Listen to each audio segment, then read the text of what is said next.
जीवन बनाने वाले तेरा लाख शुक्रिया। जीवन बनाने वाले तेरा लाख शुक्रिया। कैसे कहे जुबां से हमें क्या से क्या मिला। कैसे कहे जुबां से हमें क्या से क्या मिला।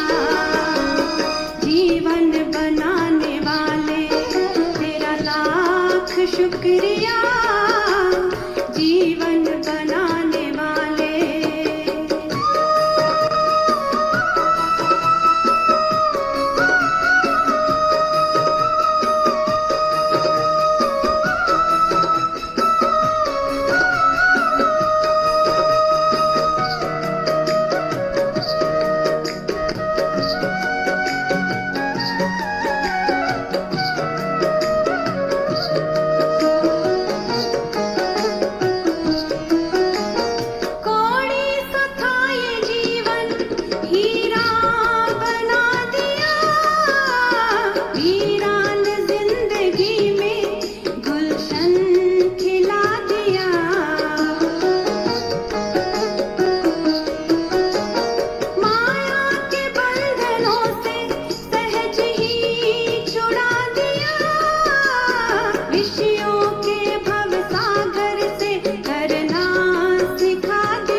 शुक्रिया। जीवन बनाने वाले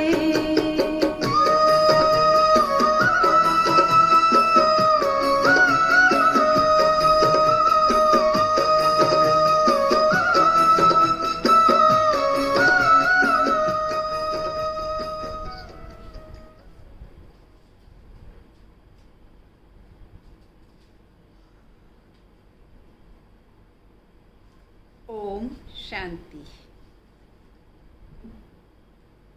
आज 30 अगस्त 2021 के बाप दादा के मधुर महावाक्य सुनेंगे। बाबा आज पढ़ाई का महत्व बच्चों को बता रहे हैं। जो भी बाबा के बच्चे बने हैं, ईश्वरीय ज्ञान प्रतिदिन सुनते हैं, निश्चित रूप से सत्युगी दुनिया में ज़रूर पहुँचेंगे। परंतु सत्युगी दुनिया में ऊंच पद पाने का अधिकारी बनने के लिए पढ़ाई के प्रति महत्व ज़रूर चाहिए। ईश्वरीय पढ़ाई, रूहानी पढ़ाई, जो स्वयं भगवान टीचर बन के बच्चों को पढ़ा रहे हैं, उस पढ़ाई में मुख्यतः 4 विषय हैं। एक है ईश्वरीय ज्ञान, दूसरा है सहज राजयोग, तीसरा है दैवी गुणों की धारणा और चौथा है ईश्वरीय रूहानी सेवा। इन चारों विषयों का ज्ञान शिव बाबा पढ़ाई के दौरान हमें पढ़ाते हैं और हमें हर सब्जेक्ट में फुल पास होना है। पढ़ाई को अच्छी तरह पढ़ने वाले, समझने वाले और जीवन में धारण करने वाले समझदार बनते हैं और वही समझदार पास विद ऑनर बनकर सत्युगी दुनिया में ऊंच पद के अधिकारी बनते हैं। तो हम सभी ऊंच पद के अधिकारी बने, उसके लिए बाबा आज हमें प्रेरित कर रहे हैं। सुनेंगे बाबा के ही महावाक्य, बाबा के शब्दों में। मीठे बच्चे, तुम्हें अभी रूहानी कारोबार करनी है। रूह समझकर हर कर्म करने से आत्मा निर्विकारी बनती जाती है। स्वयं को भी रूह समझना, दूसरे को भी रूह समझकर देखना, इससे आत्मा निर्विकारी बनती है। भाई भाई की भावना एक दूसरे के प्रति आती है। प्रश्न है, स्वर्ग का वर्षा लेने और स्वर्ग में ऊंच पद पाने का आधार क्या है? ब्रह्मा कुमार ब्रह्मा कुमारी बने तो स्वर्ग का वर्षा तो मिल ही जाएगा, परंतु ऊंच पद का आधार है पढ़ाई। अगर बाप का बनकर अच्छी रीति पढ़ाई पढ़ते रहें, पूरा पवित्र बने, तो राजाई पद मिलता है। कोई पूरा पढ़ते नहीं है, कर्म बंधन है, पूरे पवित्र नहीं बने और शरीर छूट गया, तो प्रजा में भी साधारण पद पालेंगे। इसलिए पढ़ाई का महत्व होना चाहिए, पढ़ाई की तरफ शौक़ होना चाहिए, रुचि होनी चाहिए और उसको ध्यान से पढ़ना चाहिए। ओम शांति। रूहानी बच्चों को रूहानी बाप समझा रहे हैं। यहाँ रूहानी कारोबार है, बाकी सारी दुनिया में तो जिस्मानी कारोबार है। वास्तव में कारोबार चलती है रूहों की। आत्मा इस शरीर से निकल जाए फिर क्या कारोबार चलेगी? आत्मा इस शरीर द्वारा पढ़ती है, चलती है, विकर्म या सुकर्म करती है। इसलिए पतित आत्मा पावन आत्मा कहा जाता है। आत्मा ही सब कुछ करती है। इस समय सब मनुष्य देह अभिमानी हैं। मैं आत्मा हूँ समझने के बदले समझते हैं मैं फलाना हूँ, मैं ये व्यापार करता हूँ, ये फलाने दूसरे व्यक्ति ये क्रोधी हैं, ये लोभी हैं। देह की तरफ, देह के स्वभाव की तरफ ध्यान जाता है, शरीर का ही नाम लेते हैं। इसको कहा जाता देह अभिमानी दुनिया, उतरती कला की दुनिया। सतयुग में ऐसा नहीं होता, देह अभिमान नहीं होता, किसी भी प्रोफेशन का अभिमान नहीं होता, धन का, भौतिक पदार्थों का भी अभिमान नहीं होता। वहाँ देही अभिमानी रहते हैं। तुमको देही अभिमानी बनाया जाता है। यहाँ बाबा में पुरुषार्थ करा रहे हैं, आत्मिक ज्ञान देकर देही अभिमानी बनाने का। अपने को आत्मा निश्चय करना है। मैं आत्मा ये शरीर रूपी चोला धारण कर पार्ट बजाती हूँ। वह एक्टर्स भी भिन्न भिन्न ड्रेसेस बदल कर पार्ट बजाते हैं और यहाँ आत्मा भी शरीर रूपी ड्रेस को बदल कर अपना भिन्न भिन्न प्रकार का पार्ट बजाती है। बाप कहते तुम आत्माएं पहले शांति धाम में थी, तुम्हारा घर है शांति धाम। जैसे वह हद का नाटक होता है, ये फिर है बेहद का नाटक। सभी आत्माएं परम धाम से आकर शरीर धारण कर पार्ट बजाती हैं। आत्माओं का असली घर तो परम धाम ही है।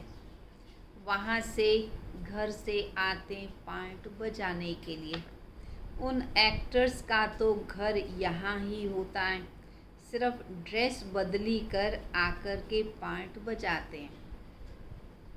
तो बाप बैठ समझाते हैं तुम्हारा घर तो परम धाम है, तो परम धाम से तुम यहाँ आते हो, शरीर धारण करते हो और फिर पार्ट बजाते हो। तुम आत्माएं हो। बाप तो बच्चे बच्चे ही कहेंगे। सन्यासी कभी ऐसे बच्चे बच्चे नहीं कहते। उनके अंदर वो प्यार वाली फीलिंग वो नहीं रहती है। बाप कहते मैं पतित पावन तुम सभी आत्माओं का बाप हूँ, जिसको तुम गॉड फादर कहते हो। गॉड फादर तो निराकार हैं। ब्रह्मा विष्णु शंकर को भी गॉड फादर नहीं कहेंगे। उनमें भी आत्मा है, परंतु उनको कहते हैं ब्रह्मा देवताए नमः, विष्णु देवताए नमः, शंकर देवताए नमः, और अंत में कह देते हैं शिव परमात्मा नमः। तो ब्रह्मा विष्णु शंकर तीनों सूक्ष्म वतनवासी देवताएं हैं, और शिव बाबा निराकार परमपिता परमात्मा हैं। ये दुनिया में किसी को पता नहीं। बाप ही आकर समझाते हैं। तुम कैसे ड्रामा प्लान अनुसार पार्ट बजाते हो। दुनिया तो एक ही है। ऐसे नहीं कोई नीचे पाताल में या कोई ऊपर में कोई और दुनिया है, नहीं। दुनिया तो एक ही है। रहने का स्थान तो यही साकार लोक ही है, जिसका चक्र फिरता रहता है। लोग तो कह देते हैं चंद्रमा में प्लॉट लेंगे। बाप समझाते बच्चे तुम इतने बेसमझ क्यों बन रहे हो। भारतवासियों के लिए कहते हैं तुम कितने पहले समझदार थे, साहूकार थे, तुम तो देवी देवता थे, और धीरे धीरे पुनर्जन्म लेते नीचे आते बेसमझ बन गए हो। इन लक्ष्मी नारायण का सारे विश्व पर राज्य था, और ऐसा राज्य था जिसको कोई लूट नहीं सकता। वहाँ कोई पार्टीशन आदि नहीं होता है। यहाँ तो कितने पार्टीशन हैं, आपस में टुकड़े टुकड़े के लिए लड़ते रहते हैं। तुम सारे विश्व के मालिक थे। सारी आकाश पृथ्वी समुद्र सब तुम्हारा था। तुम उनके मालिक थे। अब तो टुकड़े टुकड़े हो गए हैं। ये किसी को पता ही नहीं कि भारत ही विश्व का मालिक था। ये किसी को ज्ञान ही नहीं है। बाप समझाते आत्मा को जो पार्ट मिला हुआ है वो कभी घिसता नहीं है, चलता ही रहता है। अभी तुम फिर से मनुष्य से देवता बन रहे हो। फिर से अर्थात 5000 वर्ष पहले भी तुम देवता बने थे, और अब फिर से बन रहे हो। फिर 84 जन्म लेंगे। तुम्हारा पाठ चलता ही रहता है, कभी बंद नहीं होता है। किसी को मोक्ष भी नहीं मिल सकता है। कोई सोचे मैं पाठ से छूट जाऊं, वो भी नहीं हो सकता है। जितने अनेक गुरु अनेक शास्त्र, उनकी अनेक मतें होती हैं। मनुष्यों में तो कितनी अशांति है। जहाँ भी जाओ तो कहेंगे मन को शांति कैसे मिले। ये देह अभिमान में आकर कहते हैं, क्योंकि अशांति का कारण, दुख का कारण देह अभिमान है। और अब बाबा कहते बच्चे तुम मन को मेरे में लगाओ, मन मना भाव बन जाओ, तुम अपने को आत्मा समझो। तो बाप समझाते मन और बुद्धि ये आत्मा के ही ऑर्गन्स हैं। बाकी ये शरीर की इंद्रियां, आँख नाक हाथ पाँव, ये तो शरीर की इंद्रियां हैं। आत्मा कहती है मेरे मन को शांति कैसे मिले। वास्तव में ये कहना भी गलत है। क्यों गलत है? क्योंकि तुम तो आत्मा हो। तुम्हारा तो स्वधर्म ही शांति है। आत्मा का स्वधर्म ही शांति है। तुम ऐसे कहो कि मुझ आत्मा को शांति कैसे मिलेगी। इसमें कर्म तो करना ही है। ये बातें बाप ही बैठकर बच्चों को समझाते हैं। तो बाबा कहते तुम बच्चे ये याद रखो कि आत्मा का स्वधर्म ही शांति है। तो स्वधर्म में स्थित हो जाएं, स्वधर्म की स्मृति में रहें तो शांति मिल जाएगी। पर धर्म देह के धर्म में आते हैं तो अशांत और परेशान होते हैं। दुनिया में ज्ञान किसी को है नहीं, भक्ति का ज्ञान तो है, उनको ज्ञान का पता ही नहीं। ज्ञान तो एक बाप ही देते हैं। बाप खुद कहते हैं मैं कल्प के संगम युग पर आता हूँ। कलयुग के अंत में जब सब पतित हैं, रावण राज्य है, सब दुखी हैं, बाप को बुलाते हैं, तब बाबा कलयुग के अंत और सतयुग के आदि के संगम युग पर आते हैं। रावण को जलाने की प्रथा भी भारत में ही है। बाप पतित पावन का जन्म भी यहाँ ही होता है।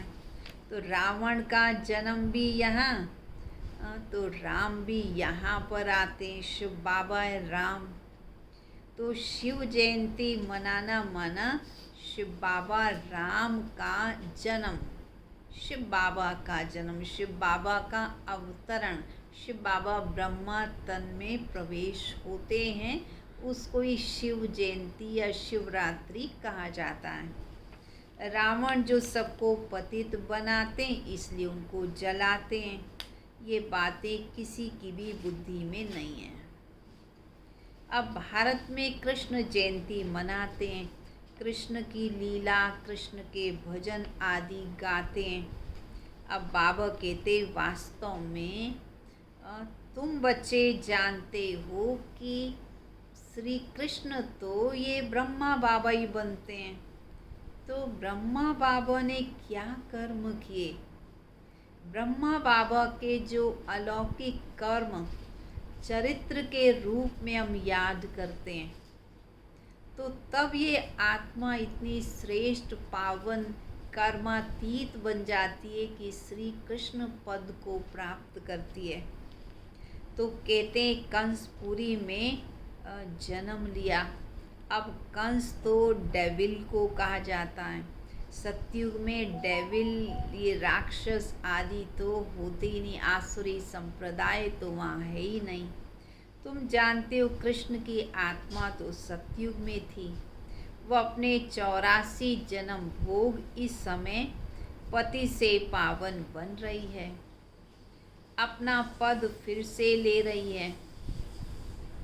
वैसे ही तुम कृष्णपुरी में रहने वाले थे, 84 जन्म ले, अब फिर अपना पद ले रहे हो। तुम बच्चे ही सतयुग में आए, तुमने 84 जन्म लिए और फिर तुम अंत में पहुँचे और फिर पढ़ाई पढ़ के अब सतयुगी दुनिया में ऊंच पद पाने का पुरुषार्थ कर रहे हो। जयंती मनानी है तो शिव बाबा की, जो शिव बाबा सबको नरक से स्वर्ग में ले जाते हैं। उनकी कोई लीला ही नहीं। कहते हैं हे पतित पावन बाबा आओ और आकर हमको स्वर्ग में ले जाओ। आप हमारे पिता हो, हम स्वर्ग में, जब आप स्वर्ग के रचिता हो तो हमें भी स्वर्ग में होना चाहिए। हम यहाँ विशेष वर्ल्ड में, विशेष दुनिया में क्यों पड़े हैं? इसलिए बुलाते हैं हे गॉड फादर, हमको इस दुख की दुनिया से लिबरेट करो। ये भी ड्रामा में नूंद है। बाप कहते इस ड्रामा को कोई जानता ही नहीं। नई दुनिया को पुरानी दुनिया तो बनना ही है, परिवर्तन तो होना ही है। सतो रजो तमो में हर एक को आना है। यह है बेहद की बात। अभी तुम फिर से विश्व के मालिक बन रहे हो।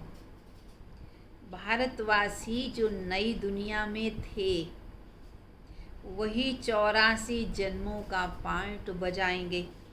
अभी तुम पवित्र बनते हो और बाकी सब मनुष्य तो इस समय हैं ही पतित।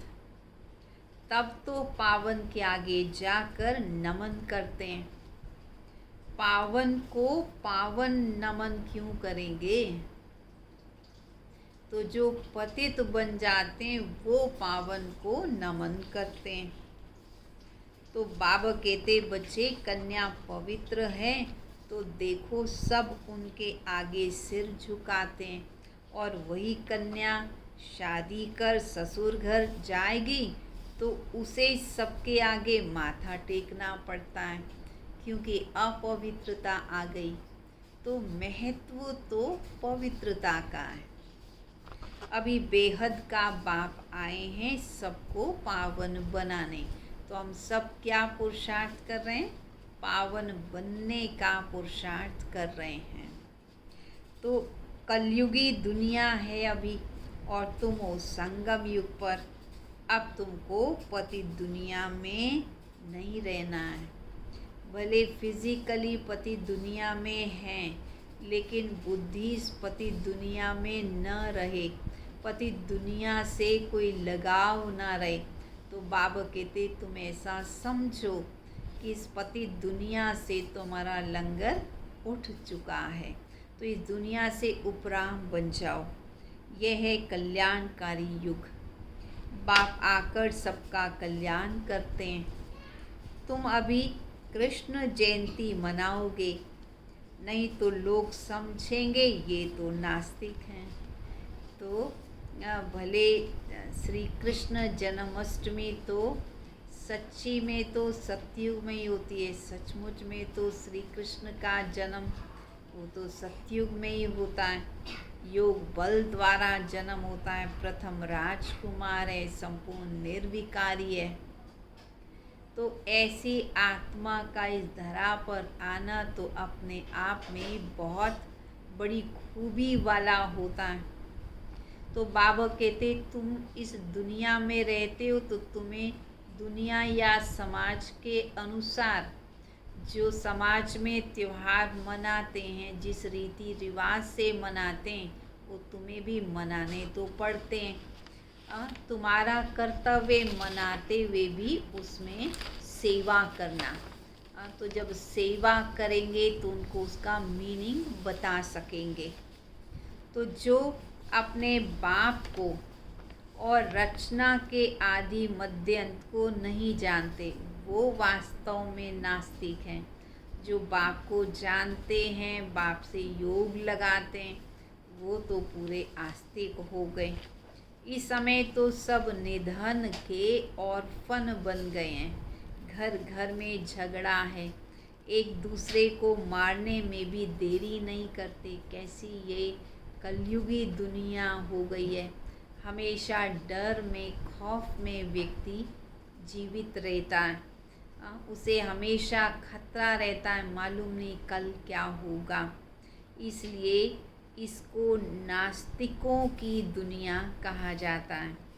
बाप को न जानने वाले हैं, तुम हो जानने वाले।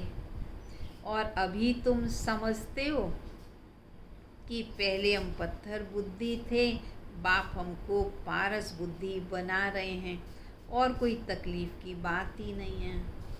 केवल पुरुषार्थ क्या करना है? पत्थर बुद्धि से पारस बुद्धि बनना है। बाकी और कोई तकलीफ़ तो है ही नहीं।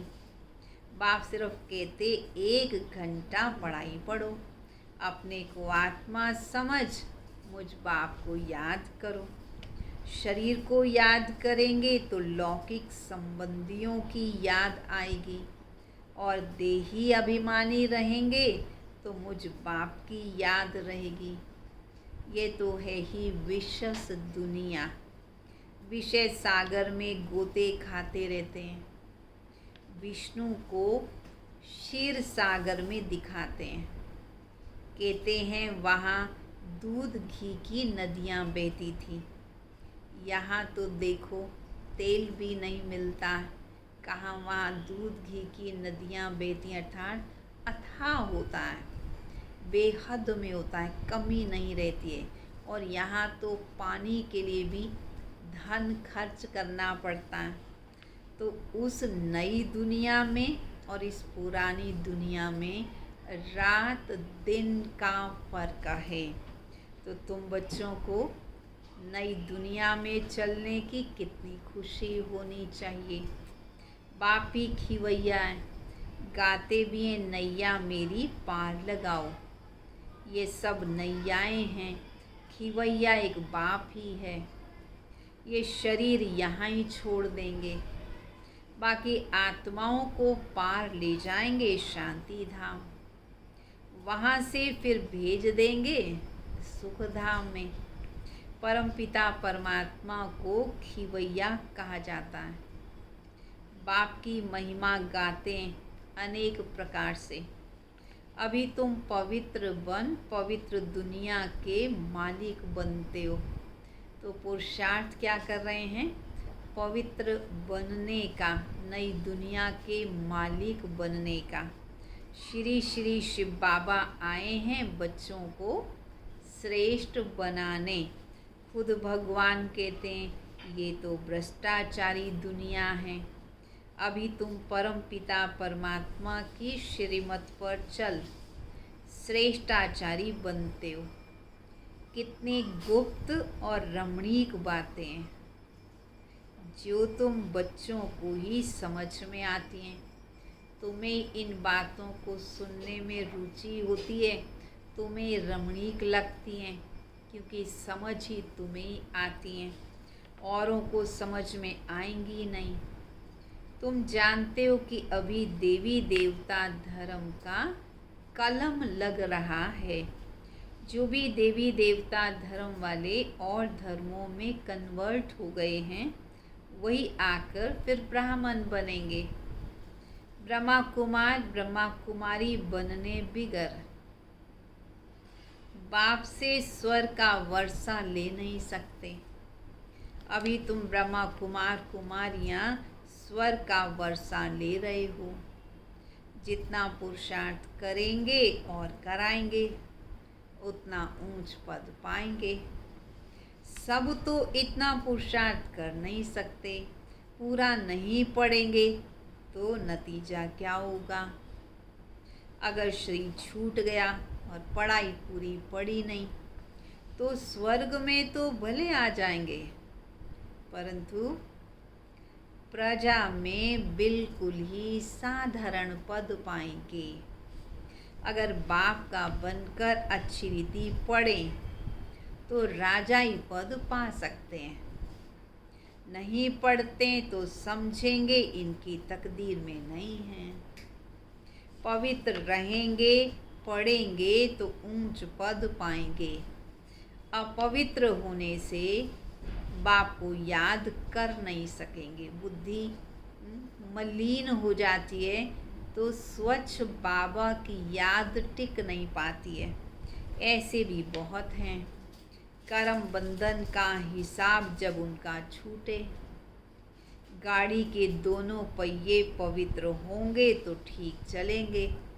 दोनों पवित्र रहेंगे, ज्ञान चिता पर बैठ जाएंगे तो गाड़ी ठीक चलेगी। नहीं तो एक पहिया ढीला हो गया तो फिर खिटखिट होती है। इसलिए बाबा कहते जो युगल रूप में चलते हैं तो कोशिश करनी चाहिए युगल रूप में चलने की। अपने जीवन साथी को भी ज़रूर बाबा के कार्य में सहयोगी बनाना चाहिए। उनका भी उमंग उत्साह बढ़ाना चाहिए, उनको भी साथ लेकर के आना चाहिए। तो जब दोनों पहिए साथ साथ चलेंगे तो जीवन की गाड़ी बहुत बढ़िया चलेगी। कई बच्चे कहते हैं बाबा हम तो जानते हैं कि श्री कृष्ण सतयुग का पहला प्रिंस है, तो फिर क्यों नहीं हम श्री कृष्ण जन्माष्टमी मनाएं? जब फर्स्ट प्रिंस है, योग बल से पैदा हुए हैं, तो ज़रूर जन्माष्टमी तो मनानी चाहिए। अच्छा, हम कृष्ण की आत्मा को बुला भी सकते हैं। आकर खेल पाल करेगी, रास करेगी और क्या करेगी। गोप गोपियाँ तो यहाँ ही होते हैं। वहाँ तो प्रिंस प्रिंसेस आपस में मिलते हैं तो रास करते हैं, सोने की मुरली बजाते हैं। ये सब खेल पाल तुम लास्ट में पिछाड़ी में ज़रूर देखोगे। ऐसे पाठ चलेगा कि श्री कृष्ण की आत्मा भी आएगी, रास करेगी। ये सब पाठ चलेंगे। शुरू में भी दिखाया और अंत में भी फिर वही पुरुषार्थ, वही रास विलास देख पाएंगे।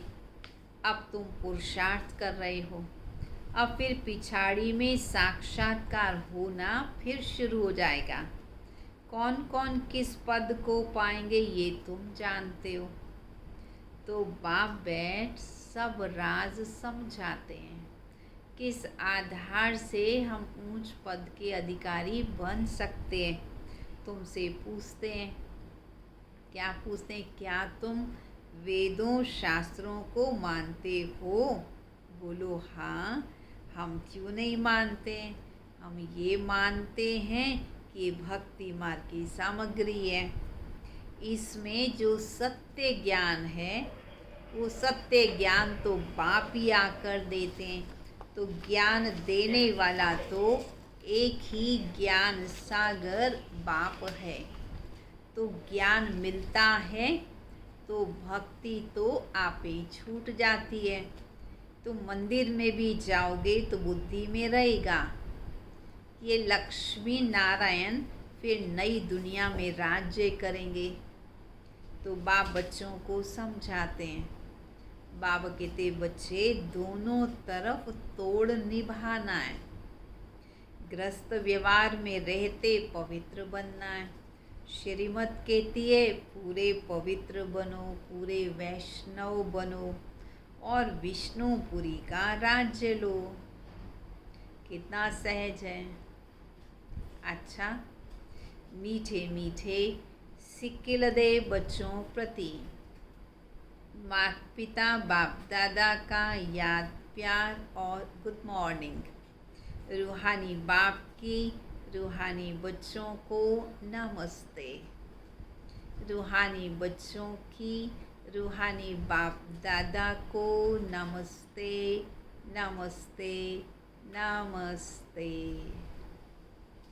धारणा के लिए मुख्य सार। योग द्वारा कर्म बंधन का हिसाब किताब चुकतू कर पावन बनना है।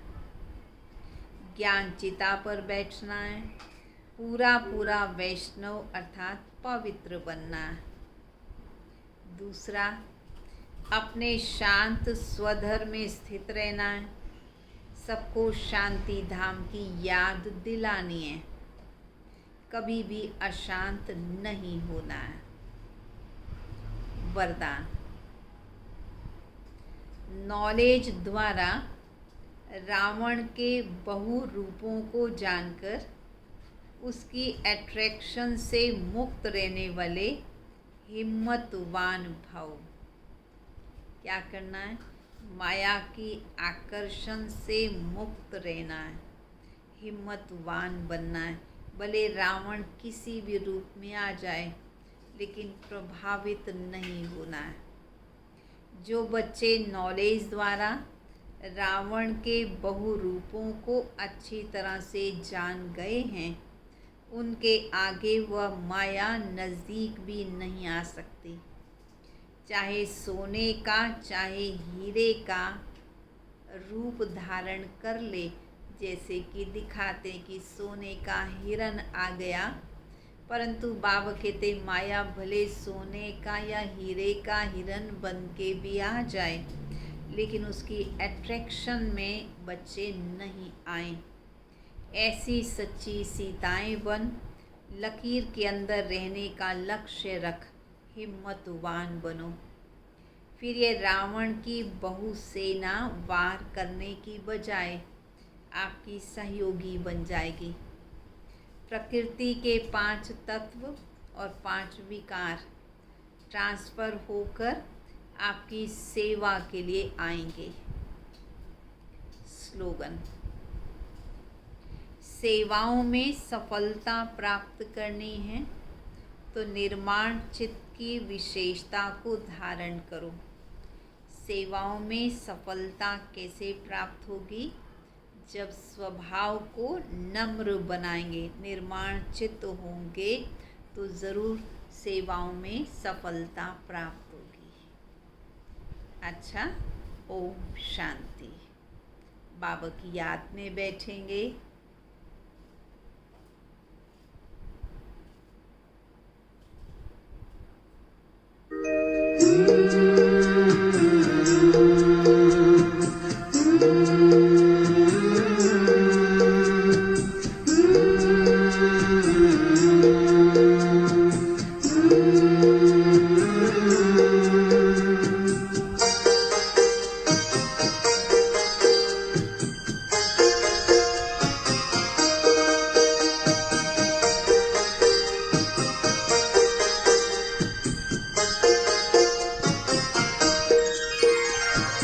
दिल का यही है कहना, बाबा पास तुम्हारे रहना।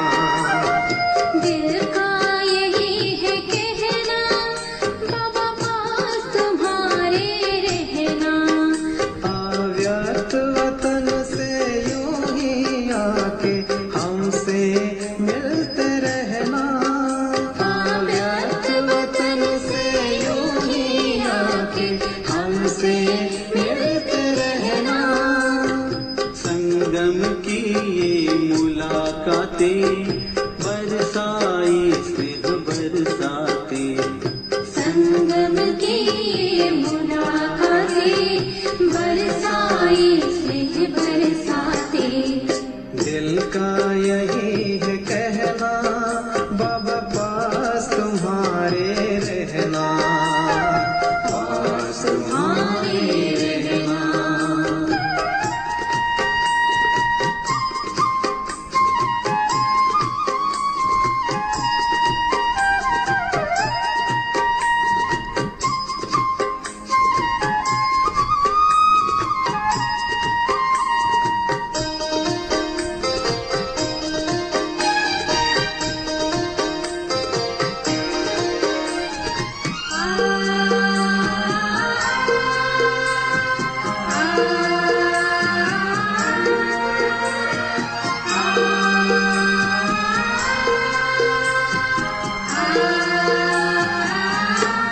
हमारे खातिर